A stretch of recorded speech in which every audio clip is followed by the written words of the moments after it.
Boa noite a todas e a todos. Eu recebi muitas mensagens, principalmente para essa fase final. Acho que muitos de vocês não entenderam quando eu expliquei lá no início, ou um erro meu também, porque talvez não ficou muito bem explicado. Então eu estou gravando mais essa aula para vocês, que fala sobre o que é o pré-teste, como vocês vão fazer esse pré-teste, e também o trabalho final, sendo que vocês têm mais 10 dias para tentar me entregar. Eu vou conferir o calendário, talvez dê para dar o final de semana, vocês me entreguem na segunda. Eu coloquei a data no último na data de aula, mas eu dou o final de semana para vocês, vocês me entregam na segunda. Eu estou lendo todos os comentários que vocês mandam. Eu tenho respondido as mensagens que chegam para mim em inbox, aqui mesmo, ou por e-mail. E até por isso, então, resolvi dar essa aula, que eu acho que vai ficar mais claro para vocês, que vai fazer um trabalho melhor, que eu acho, com essa aula. Então, a primeira coisa que eu vou falar para vocês é o que é um pré-teste, como vocês devem pensar no pré-teste, e depois o que eu acho e o que vocês vão ter de fazer como um pré-teste. Assim. Eu sei que vocês, muitos de vocês, quer dizer, na verdade, os 6 grupos no qual eu li trabalho, no qual um grupo não me entregou, vão fazer, construir um questionário como se fosse um questionário auto-aplicável e de forma que, além de ser auto-aplicável, vai ser aplicado via redes sociais, via internet, seja pelo Google Form ou por algum outro tipo de formulário. Então, por isso, são formas diferentes de aplicação. Mas o que vocês vão ter que entender é que o pré-testar ou fazer este teste, muitas das vezes a gente faz e não necessariamente usando o Google Form. Na verdade, quando a gente vai para o Google Form, quando a gente põe esse teste para rodar, a gente tem que já colocar ele para rodar na forma que ele já foi testado. E o que eu vou querer que vocês façam, e o que é o objetivo dessa disciplina, é que vocês testem o questionário de vocês e demonstrem como que foi essa construção e todo esse saber que vocês adquiriram na construção do questionário de vocês. Então, o que vocês querem é que vocês apresentem para mim o que vocês pensaram, o que vocês alteraram, nas correções da devolutiva que eu dei para vocês. Eu já coloquei algumas perguntas que a gente chama de probes no meio da minha correção e das minhas sugestões, de forma que vocês possam pensar de uma vez melhor, inclusive, como aprimorar o questionário de vocês. Então, pré-testar um questionário é um componente imprescindível na metodologia de exame. E por que isso? Porque pré-testar o questionário é o que vai nos garantir que o que eu, como pesquisador, quero esteja sendo muito bem compreendido pela pessoa que vai me responder. Então, testar este questionário é saber se o que eu compartilho de significado, os significados que eu dei para uma pergunta, o significado que eu dei para alguma opção é realmente a mesma coisa que o meu entrevistado entende. Então, o que ele vai ter que entender é se isso tudo realmente é compreensível e ele compreende da mesma forma do que eu como pesquisador. E o segundo ponto é identificar se os meus significados ou o que eu quero pesquisar vai ser construído um bom dado. Muitas das coisas que a gente discutiu durante essa disciplina passou por isso, que é como eu vou construir um bom dado. E construir um bom dado é que as mesmas coisas que eu pergunto, as dúvidas que eu tenho, são as dúvidas que o meu entrevistado vai me responder. Então, buscar a interpretação disso e trazer isso cada vez mais preciso é a melhor forma que eu vou ter para compartilhar significados e assim construir um bom dado. Então, você vai poder detectar coisas como efeito nas respostas, se as respostas vão estar condicionadas ou não. Então, o meu entrevistado compreende alguma terminologia, algum ponto que eu perguntei. em algum dos exemplos dos questionários de vocês, tem algumas assim, autoridades competentes de saúde. Eu coloquei até o que são as autoridades competentes de saúde? O Ministério da Saúde, Secretaria Estadual, Secretaria Municipal, a OMS. Então você tem que discutir com o seu entrevistado e perguntar para o seu entrevistado o que ele entende como autoridade competente pela saúde. Problemas de enunciado, se o enunciado está muito longo, se ele é ambíguo, gera dois tipos de resposta, ou a pessoa pode pensar coisas diferentes. Se você pode aprimorar esse enunciado. E outro exemplo de vocês mesmo, eu coloquei como melhorar esse enunciado, talvez colocar um exemplo do que vocês querem que busquem resultados sobre isso. O formato da questão, se vai ser ordenação, uma escala, se é lista de alternativas. Eu coloquei inclusive para vocês pensarem, algumas pessoas, que eu gostaria que justificasse a escala, se essa era a melhor escala para o tipo de resposta que vocês querem. O tipo de número de pontos na escala, se vai de 1 a 10, alguns de vocês colocaram de 1 a 5, outros colocaram de 1 a 6. Por que isso? Como que vai ser feito isso? A diagramação da resposta, eu perguntei para vocês, inclusive, como vocês diagramataram. Teve um trabalho que a diagramação ficou confusa. Eu acho que vocês têm de pensar como diagramar isso. Aonde que você vai realizar essa entrevista? No caso de vocês, vai ser uma entrevista virtual, então vocês vão ter de testar se a compreensão, principalmente, que o eleitor vai ter que ler o entrevistado vai ter que ler a sua pergunta, se ele está compreendendo realmente. Então, a divisão talvez do questionário em blocos, introduzindo cada bloco com algum tipo de pergunta. A divisão do bloco do jeito que a pessoa não marque toda uma resposta única e buscar um efeito sobre a resposta, que ele vai simplesmente concordar com o que você vai pôr. A reciprocidade e o interesse dos entrevistados. Então, se são questionários muito longos, se ele tem o interesse em responder esse tamanho de questionário, isso tudo vocês podem testar. As instruções para o entrevistador, no caso de vocês isso não vai ter, porque os entrevistadores vai ser de forma virtual, mas quando você está construindo um questionário que vai ser aplicado, ou seja, você vai ter entrevistadores aplicando, você tem que saber se, por exemplo, os pulos estão bem feitos, se a pessoa vai conseguir entender que, se eu respondi não aqui, esse pulo vai direto para cá, ou como que isso vai ser feito, se o sistema que vocês vão estar aplicando consegue e elabora esses pulos automaticamente. E o layout e a codificação do caderno de respostas. No caso de vocês, não vai ter caderno de resposta, mas tem as opções que vão estar na tela. Essas telas que estão aqui, esse tipo de resposta, a pessoa entende isso. No caderno de resposta é quando você vai entregar para a pessoa os gráficos e as escalas do jeito que ele vai enxergar de uma forma visual essa forma de trabalhar. Para isso, então, e como que vocês vão testar sobre isso, vocês vão ter que fazer esses probes, que é essas perguntas de como entender e de como compreender e como os seus questionários foram compreendidos. Então, você vai, por exemplo, perguntar, pegando esse exemplo que eu falei das autoridades de saúde, o que significa para você, autoridade de saúde? Por favor, me diga com suas próprias palavras o que está se perguntando. Ou seja, você pode dar a pergunta para a pessoa para entender se a pessoa entendeu a pergunta como você queria. O que você entendeu dessa pergunta? Para que o que eu quero perguntar como entrevistador, como pesquisador, é realmente o que o meu entrevistado vai me responder. Por favor, repita essa questão com as suas próprias palavras. Por favor, me dê um exemplo sobre tal assunto. Do jeito que você vai testando o questionário, se esse é o melhor questionário e se esse questionário supre as necessidades que você, como pesquisador, pensou teoricamente e você construiu teoricamente antes. O segundo ponto, que são os probes de lembrança ou probes de avaliação, é que você pode perguntar, principalmente alguns de vocês que colocam nos últimos 6 meses ou antes e pós a pandemia. Você pode perguntar para a pessoa assim, como você se lembrou da sua situação financeira nos últimos 6 meses?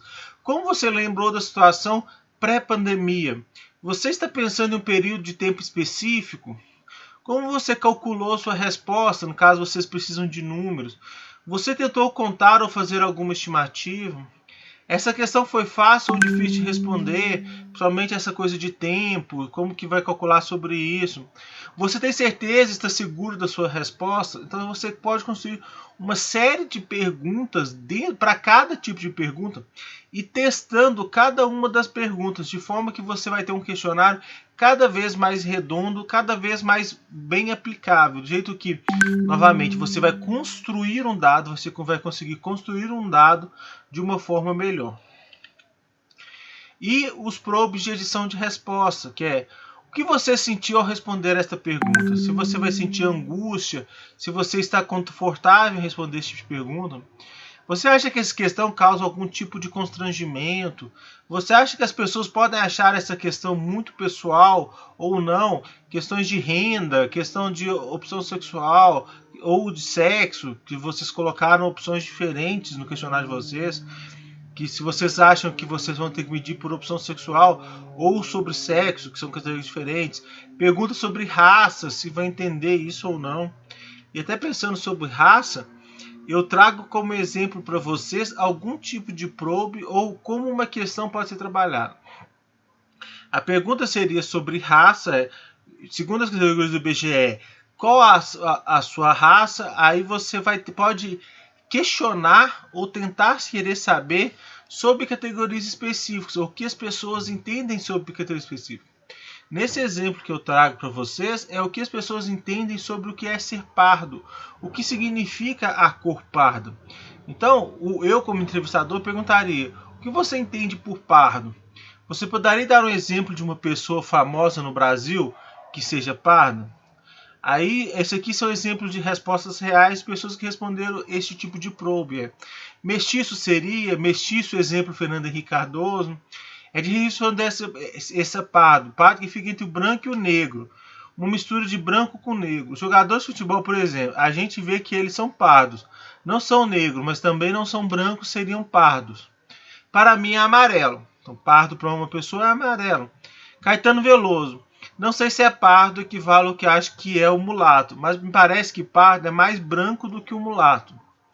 Pardo é uma pessoa que passa do moreno e não chega a ser negro. Então, aqui tem formas diferentes, interpretações de pessoas do que é ser pardo. Tem um questionário que o IBGE fez uma vez, é um questionário muito interessante, que ele fez a pergunta sobre raça aberta. E perguntou assim, de acordo, como você define a sua cor? Aberta para as pessoas marcarem. Então, só sobre opções de negro, tem mais de opções de 100 pessoas que se definem preto das mais diferentes formas.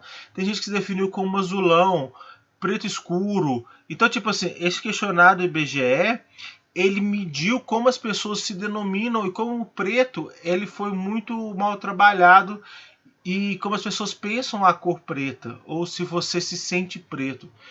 Nos últimos anos a gente tem visto, inclusive, cada vez mais ações afirmativas e as pessoas trabalhando e tem se recuperado, inclusive, esse orgulho de se chamar preto. E algumas pesquisas apontam, inclusive, que os mais jovens são quem mais se denominam pretos. E isso, inclusive, a gente vê muito na eleição desse ano, onde a gente viu um aumento de candidatos que se declaram pretos, ou candidatos que antes, inclusive, nem eram pretos, se declaravam brancos e agora mudaram o seu entendimento de cor. Então, as pessoas têm cada vez mais, inclusive, entendido sobre isso, que é um ramo de estudo que a sociologia tem se dedicado muito. E, por último, como é que é a condução e a situação da entrevista, assim? Um treinamento rigoroso ele busca garantir que a validade e a confiabilidade da construção do seu dado, possibilitando que a comparabilidade dos dados, porque se eu faço o teste e se eu pré-testo, eu vou saber se os meus entrevistados entendem a mesma coisa que eu estava procurando saber.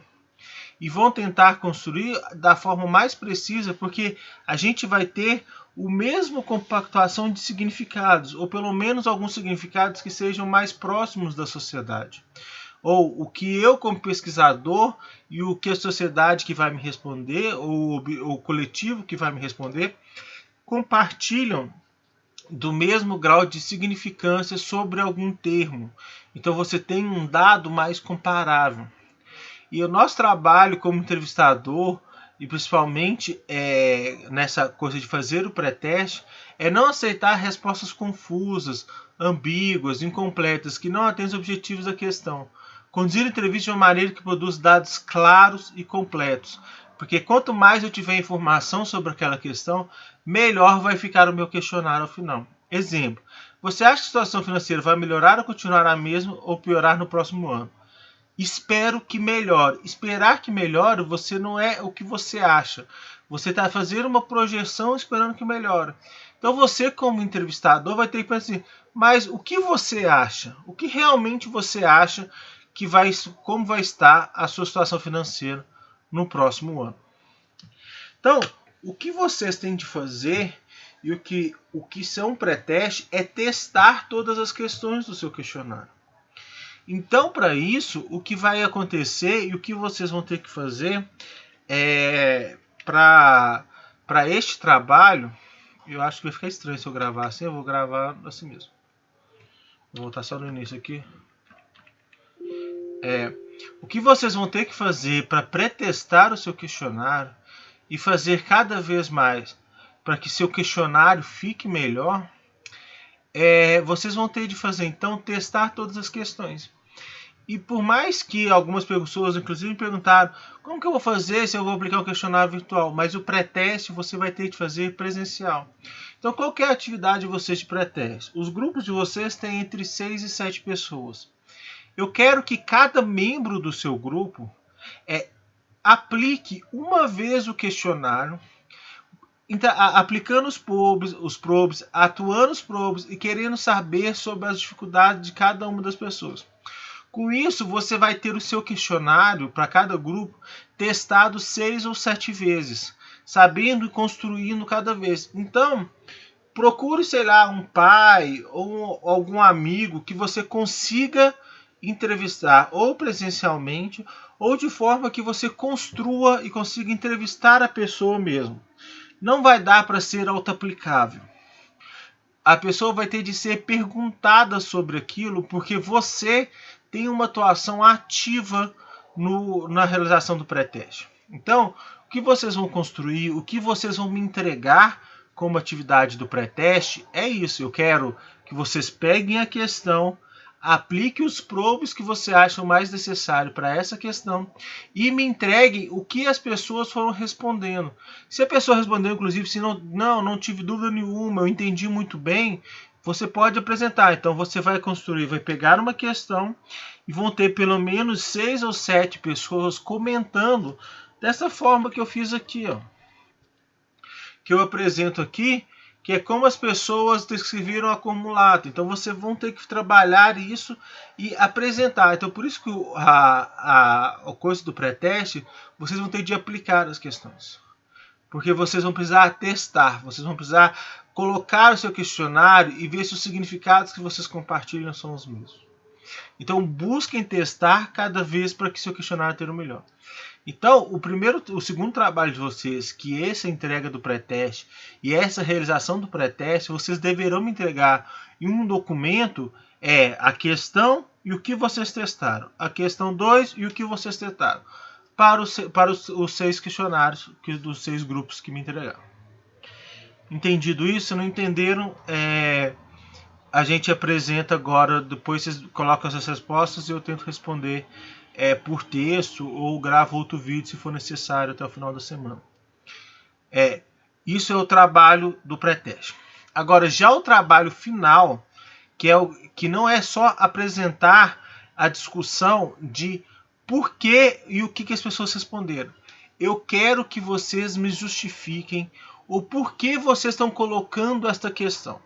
Então, se eu quero perguntar sobre o que a pessoa entende como SUS, eu quero que você justifique o porquê que você colocou essa questão no seu questionário. Qual a base teórica para você colocar esse questionário? Então, para isso, vocês vão ter que apresentar para mim o que vocês queriam pesquisar. Qual o trabalho final do questionário de vocês? apresentando isso e apresentando agora sim um trabalho no qual que vocês vão apresentar essa parte teórica do que vocês querem pesquisar, o porquê vocês querem pesquisar, colocar como o porquê que vocês construíram esse questionário, o tipo de questão que vocês colocaram e por que essa questão entrou ou não no seu trabalho. E já trabalhando a questão, apresentando a questão para mim, a questão não precisa ser trabalhada, ela precisa ser entregue para mim a questão final. A questão que passou pela essa primeira avaliação que vocês vão construir, a questão que passou pelas coisas que eu comentei na devolutiva e a questão que foi pré-testada. Então você vai apresentar para mim a sua questão final e por que ela entrou. O porquê teoricamente justifica a entrada dessa questão no seu questionário. Então o trabalho final seria esse. Então os dois trabalhos que vocês precisam me entregar nesses próximos 10 dias é esse pré-teste do questionário, no qual vocês vão trazer para mim simplesmente, vocês vão aplicar os probes, apresentar para mim quais probes vocês aplicaram e a resposta dos seus entrevistados. Porque depois, quando eu for avaliar, eu vou avaliar se o pré-teste foi bem feito e como isso acarretou no questionário final de vocês. Se o questionário final de vocês reflete um pouco sobre como isso foi testado no pré-teste. Entendeu? Então é isso que vai ficar. Espero que tenha ficado mais ou menos claro. Como eu disse, estou aberto a qualquer questão. Vocês podem mandar aqui mesmo no Fins ou me mandar por e-mail que eu tenho respondido a todos, tá? Muito obrigado, boa noite e nos vemos por aí.